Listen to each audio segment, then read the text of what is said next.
Hi అండి, అందరికీ నమస్కారం. Welcome to my YouTube channel. ఇప్పుడు ఏందైనా వార్త అండి, బ్యాలెట్ పేపర్లపై ఓటింగ్. సుప్రీంకోర్టు దీనిపైన సంచలన తీర్పు అయితే వెలువరించింది.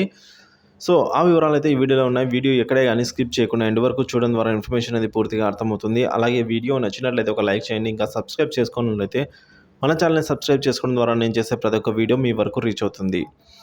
ఇక వివరాల్లోకి వెళ్ళినట్లయితే బ్యాలెట్ పేపర్లతో ఓటింగ్పై సుప్రీంకోర్టు కీలక ఆదేశాలు అయితే జారీ చేసింది. రెండో విడత లోక్సభ ఎన్నికల పోలింగ్ కోసం ముమ్మరంగా కొనసాగుతోంది. 13 రాష్ట్రాల్లో మొత్తం 8 నియోజకవర్గాల్లో ఓటర్లు తమ ఓటు హక్కును అయితే వినియోగించుకుంటూ ఉన్నారు. ఉదయం నుంచి పోలింగ్ కేంద్రాల వద్ద బారులు నిల్చు ఉన్నారండి ఓటర్లు. ఇప్పటికే తొలి విడత పోలింగ్ ముగిసిన విషయం తెలిసిందే. మలి విడత అస్సాం, బీహార్, ఛత్తీస్గఢ్, కర్ణాటక, కేరళ, మధ్యప్రదేశ్, మహారాష్ట్ర, మణిపూర్, రాజస్థాన్, త్రిపుర, ఉత్తరప్రదేశ్, పశ్చిమ బెంగాల్, జమ్మూ కాశ్మీర్లలో శుక్రవారం 7 గంటలకు పోలింగ్ అయితే మొదలైంది. జోరుగా సాగుతోందండి పోలింగ్. ఈ పరిస్థితిలో దేశ అత్యున్నత న్యాయస్థానం ఓట్ల లెక్కింపు ప్రక్రియపై ఎన్నికల కమిషన్కు 2 వేర్వేరు ఆదేశాలను జారీ చేసింది. అవేంటంటే, పోలింగ్ సమయంలో ఎలక్ట్రానిక్ ఓటింగ్ యంత్రాల్లో ప్రింట్ అయ్యే ఓటర్ వెరిఫైడ్ పేపర్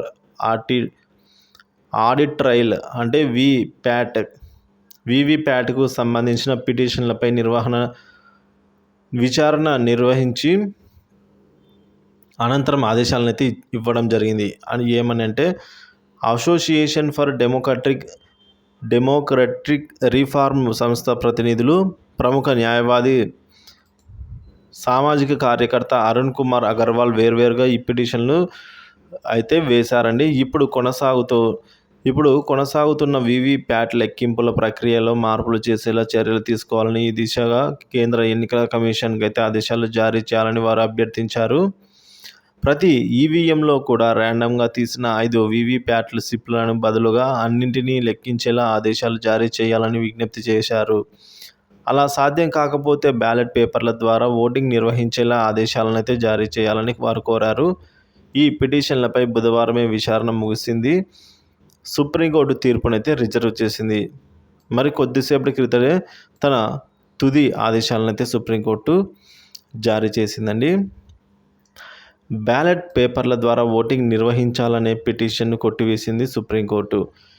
ఈ మేరకు జస్టిస్ సంజీవ్ ఖన్నా అలాగే జస్టిస్ దీపాంకర్ దత్తాతో కూడిన 2 న్యాయమూర్తుల ధర్మాసనం ఈ మేరకు నిర్ణయం తీసుకుంది.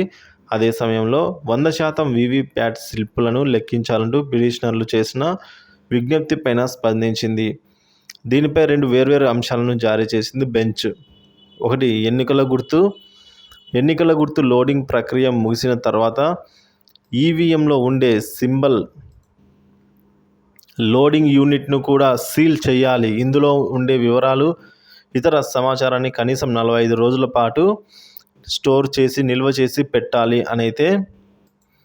అని చెప్పడం జరిగింది సుప్రీంకోర్టు.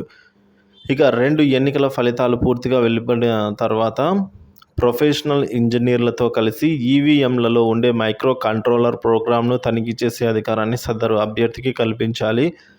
అధికారికంగా ఎన్నికల ఫలితాలను ప్రకటించిన 7 రోజుల వరకు అభ్యర్థికి ఈ అవకాశం ఉండేలా చూడాలి అని అయితే సుప్రీంకోర్టు ఈ విధంగా తీర్పు అయితే ఇవ్వడం జరిగిందండి. మొత్తానికి ఫైనల్గా తీర్పు అయితే అందడం జరిగింది.